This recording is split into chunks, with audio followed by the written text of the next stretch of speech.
தமிழகத்தில் கூட்டுறவு சங்கங்கள் மூலம் வழங்கப்படும் குறைந்த வட்டி விகித நகைக்கடன்கள் குறிப்பாக விவசாயிகளுக்கும் கிராமப்புற மக்களுக்கும் பெரும் உதவியாக இருந்து வருகின்றன. இந்தியாவில் தங்கம் என்பது ஒரு முதலீடு பொருளாகவே பார்க்கப்படுகிறது. அவசர தேவைகளுக்கு எங்கும் கடன் கிடைக்காத பட்சத்தில் நகைகளை அடமானம் வைத்து கடன் வாங்கும் பழக்கம் நீண்ட நாட்களாக இருந்து வருகிறது. இதனாலேயே பலரும் தங்க நகைகளை வாங்குவதில் ஆர்வம் காட்டுகின்றனர். தங்கத்தின் விலை நாளுக்கு நாள் வரலாறு காணாத வகையில் அதிகமாகிக் கொண்டே வருகிறது. இந்நிலையில் பிப்ரவரி 1ஆம் தேதி தாக்கல் செய்யப்பட உள்ள மத்திய பட்ஜெட்டில் தங்க நகை கடன் தொடர்பான விதிகளில் மாற்றங்கள் வரலாம் என்று எதிர்பார்க்கப்படுகிறது.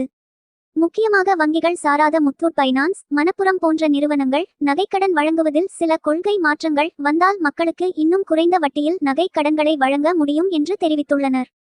நகை கடன் வழங்கும் வங்கிகள் சாராத நிதி நிறுவனங்களுக்கு வங்கிகளுக்கு கிடைப்பது போல் பிரையாரிட்டி செக்டர் லெண்டிங் போன்ற ஆதரவுகள் கிடைப்பதில்லை என்று கூறப்படுகிறது. இதன் காரணமாக மக்களுக்கு கடன் வழங்கும் செலவுகள் அதிகமாவதால் அதனை மக்களிடமே வாங்க வேண்டிய சூழ்நிலை இருப்பதாக குற்றச்சாட்டுகள் முன்வைக்கப்படுகிறது. இதற்கு தீர்வாக வங்கிகள் நகை கடன் வழங்கும் போது கிடைக்கும் அதே சலுகைகள் வங்கிகள் சாராத நிதி நிறுவனங்களுக்கும் கிடைக்க வேண்டும் என்று கோரிக்கை வலுவாக எழுந்துள்ளது. மேலும் UPI வழியாக கோல்ட் லிங்க் கிரெடிட் லைன் கொண்டு வர வேண்டும் என்றும் கோரிக்கை எழுந்துள்ளது.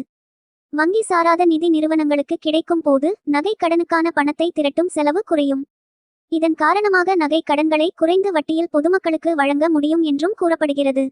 நகரங்களை விட கிராமப்புறங்களில்தான் நகைகளை வைத்து பணம் வாங்கும் பழக்கம் அதிகமாக இருந்து வருகிறது.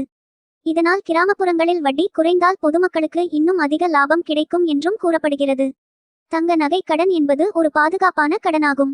எனவே இதில் சில கட்டுப்பாடுகள் தளர்த்தப்பட்டால் கடன் வழங்கும் திறன் மேலும் உயரும் என்றும் கூறப்படுகிறது. கடந்த ஆண்டு தங்க நகை கடன் தொடர்பான விதிகளில் RBI பல்வேறு மாற்றங்களை கொண்டு வந்தது. இந்த விதிகளில் கூடுதல் மாற்றங்களும் மேற்கொள்ளப்படலாம் என்ற தகவல்களும் வந்துள்ளது. இதனை கருத்தில் கொண்டு 2 லட்சம் ரூபாய்க்கு கீழ் தங்க நகை கடன் வாங்குபவர்களுக்கு சில சலுகைகளும் வழங்க வேண்டும் என்றும் கோரிக்கை எழுந்துள்ளது.